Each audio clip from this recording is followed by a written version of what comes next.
राहुल गांधी जी अमेठी छोड़ करके सीधा वायनाड पहुंच गए, क्योंकि उनमें भी जो है साहस नहीं है जनता का सामना करने का। सहारनपुर लोकसभा से भी कमल का फूल एक योगदान देगा और श्री राघव लखनपाल जी संसद सदस्य होंगे। आज मोदी की गारंटी पर देश की जनता विश्वास कर रही है। मोदी की गारंटी का मतलब है कि काम पूर्ण होना। मोदी की गारंटी का मतलब है जो कह दिया गया वो होगा। नमस्कार दोस्तों, आप देख रहे हैं नित्य सुबह समाचार और मैं हूं आलोक। और अब हम बात करेंगे सहारनपुर में लोकसभा चुनाव को लेकर। अभी तक बहुत सारे पत्ते खुले नहीं थे।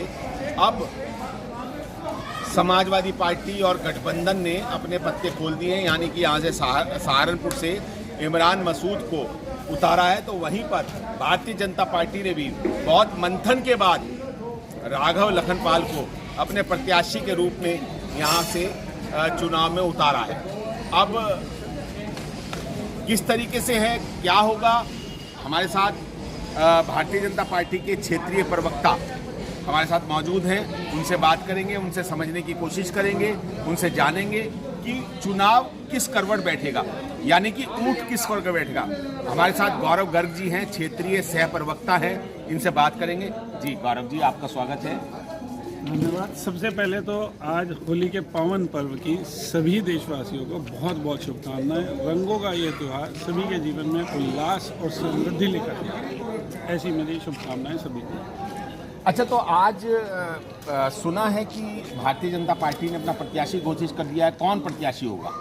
हाँ, सहारनपुर लोकसभा से भारतीय जनता पार्टी के केंद्रीय नेतृत्व ने आदरणीय श्री राघव लखनपाल शर्मा जी को प्रत्याशी घोषित किया, जो कि पहले भी 3 बार विधायक रहे हैं, 1 बार सांसद रह चुके हैं और इस बार निश्चित रूप से बड़े अंतर के साथ इस सहारनपुर लोकसभा को जीतने का काम करेंगे।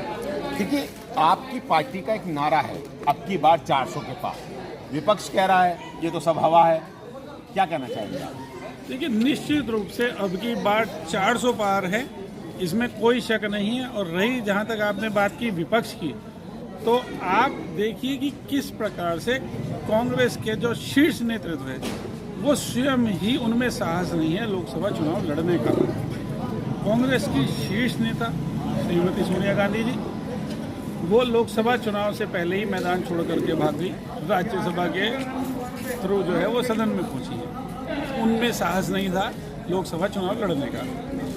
राहुल गांधी जी अमेठी छोड़ करके सीधा वायनाड पहुंच गए, क्योंकि उनमें भी जो है साहस नहीं है जनता का सामना करने का। प्रियंका गांधी जी ने अमेठी से चुनाव लड़ने से इनकार कर दिया। जो है अशोक गहलोत जी के बेटे चुनाव लड़ रहे हैं। कहाँ से लड़ रहे हैं? अपनी परंपरागत सीट जोधपुर है उनकी, उनका कार्य राजनीतिक क्षेत्र जोधपुर रहा है, वो छोड़ करके दूसरी सीट पर चुनाव लड़ने चले गए। आप देखिए कि मध्य प्रदेश में कमलनाथ जी लोकसभा चुनाव लड़ने से मना कर दिया, अपने पुत्र को नकुलनाथ जी को वहाँ से चुनाव लड़ा रहे। मतलब ये पूरा एक वो है, आप देखेंगे कि कांग्रेस का शीर्ष नेतृत्व ही जो है वो लोकसभा चुनाव लड़ने का साहस नहीं कर पा रहा है, क्योंकि उन्हें पता है कि हम चुनाव नहीं जीत पाएंगे। ये जो 10 वर्षों में इतने ऐतिहासिक कार्य हुए हैं, जन कल्याणकारी योजनाओं का जिस प्रकार से बिना किसी भेदभाव के क्रियान्वयन हुआ है, तो कांग्रेस का शीर्ष नेतृत्व ही चुनाव लड़ने का साहस नहीं दिखा पा रहा है।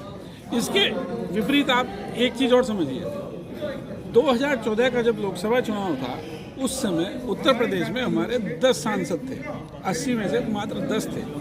और उस समय हमारे जो प्राइम मिनिस्टरियल कैंडिडेट थे वो आदरणीय श्री नरेंद्र मोदी जी घोषित हुए। नरेंद्र मोदी जी गुजरात से आकर के उन्होंने उत्तर प्रदेश में चुनाव लड़ा, बनारस से, और उसका रिजल्ट देखिए। नेतृत्व का साहस देखिए। जब तक नेतृत्व सशक्त नहीं होगा, साहसी नहीं होगा, तब तक किस प्रकार से आपने उत्तर प्रदेश की बात की, मैं आपको उत्तर प्रदेश से लेता हूँ। आपने उत्तर प्रदेश की बात की है। उत्तर प्रदेश में आप इसका श्रेय किसको देना चाहेंगे?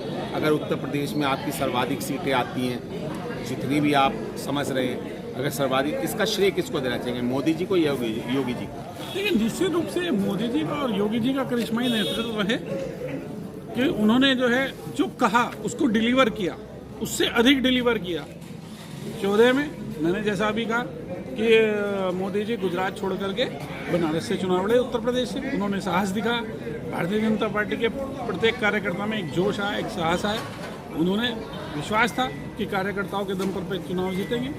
चुनाव जीते, हम 80 में से 74 सीटें लेकर गए 2014 में। उसके बाद 2014 से लेकर और 24 तक जिस प्रकार से देश में सारे ऐतिहासिक कार्य हुए, अगर मैं सारे गिनाने लग जाऊं तो शायद आपका ये शो बहुत छोटा पड़ जाएगा।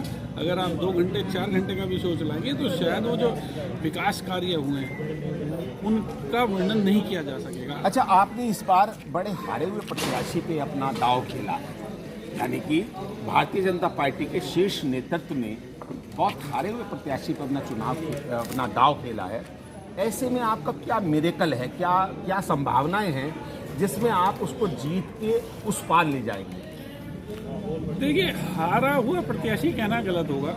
भारतीय जनता पार्टी का प्रत्येक कार्यकर्ता विश्वास से लबरेज है। प्रधानमंत्री श्री नरेंद्र मोदी जी के 10 वर्षों के जो ऐतिहासिक कार्य हुए हैं और जो विकास कार्य जिस प्रकार से हुए हैं और जन कल्याणकारी योजनाओं का बिना किसी भेदभाव के, बिना किसी भ्रष्टाचार के, बिना किसी रुकावट के जिस प्रकार से क्रियान्वयन हुआ है, उससे अब की बार 400 पार। और निश्चित रूप से उस 400 पार में सहारनपुर लोकसभा से भी कमल का फूल एक योगदान देगा और श्री राघव लखनपाल जी संसद सदस्य होंगे। अच्छा गौरव जी, आप मीडिया के, ये भारतीय जनता पार्टी मीडिया के सह मीडिया प्रवक्ता हैं, मीडिया प्रभारी। ऐसे में आप तो वही भाषा बोलेंगे जिसको जो आप पार्टी ने आपको बता दी, लेकिन आप सच्चाई में इस तरीके से क्या गणित है, क्या गणित है आपका? गणित सिर्फ विकास है, विकास विकास और विकास। आप अगर सहारनपुर लोकसभा की ही बात करें तो हालांकि दुर्भाग्य रहा कि हमारे सांसद नहीं रहे 19 से 24 तक, लेकिन उसके बावजूद आप देखिए कि केंद्र सरकार ने सारे जो है तमाम प्रोजेक्ट्स, तमाम विकास कार्य सहारनपुर लोकसभा में कराए हैं। चाहे आप समझिए कितनी बड़ी पुरानी मांग थी। एक छात्र सहारनपुर के परेशान रहते थे। विश्वविद्यालय की स्थापना का काम भारतीय जनता पार्टी की सरकार ने किया। सहारनपुर दिल्ली से, राष्ट्रीय राजधानी से मात्र 150-160 किलोमीटर दूर है, लेकिन सिंगल रेलवे ट्रैक था। वो सिंगल रेलवे ट्रैक भी अंग्रेजों ने बिछाया था। उसके दोहरीकरण का, उसके विद्युतीकरण का अगर कार्य किया तो वो भाजपा की सरकार ने किया, केंद्र की मोदी सरकार ने किया है। उसके अतिरिक्त आप देखेंगे रेलवे स्टेशन का सौंदर्यीकरण किया जा रहा है। और सबसे विश्वसनीय और सबसे बड़ी बात जो है, आज मोदी की गारंटी पर देश की जनता विश्वास कर रही है। मोदी की गारंटी का मतलब है कि काम पूर्ण होना। मोदी की गारंटी का मतलब है जो कह दिया गया वो होगा। और दूसरी एक चीज़ और मैं बताना चाहता हूँ आपको, जिस प्रकार से पिछले 10 वर्षों में हमने अपने सांस्कृतिक पर्यटन को बढ़ावा दिया है, सांस्कृतिक राष्ट्रवाद को हमने बढ़ावा दिया है, चाहे वो अयोध्या में भव्य श्री राम मंदिर के निर्माण का मामला हो। 500 वर्षों के लंबे संघर्ष के बाद अगर आज निर्माण हुआ है तो वो अब जाकर के प्रधानमंत्री श्री नरेंद्र मोदी जी के नेतृत्व में हुआ है। उज्जैन में महाकाल मंदिर का जीर्णोद्धार, भोगदेव महादेव का अगर कॉरिडोर बना है तो वो अब बना है।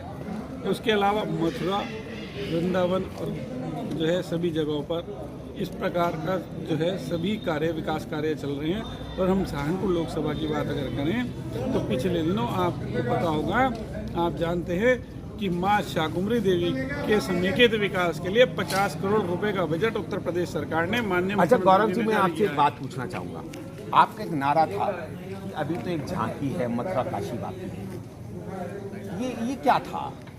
देखिए, आप एक बात यहाँ समझनी होगी, हमने कभी अपने विचारों से, अपनी विचारधारा से और अपने मुद्दों से समझौता नहीं किया।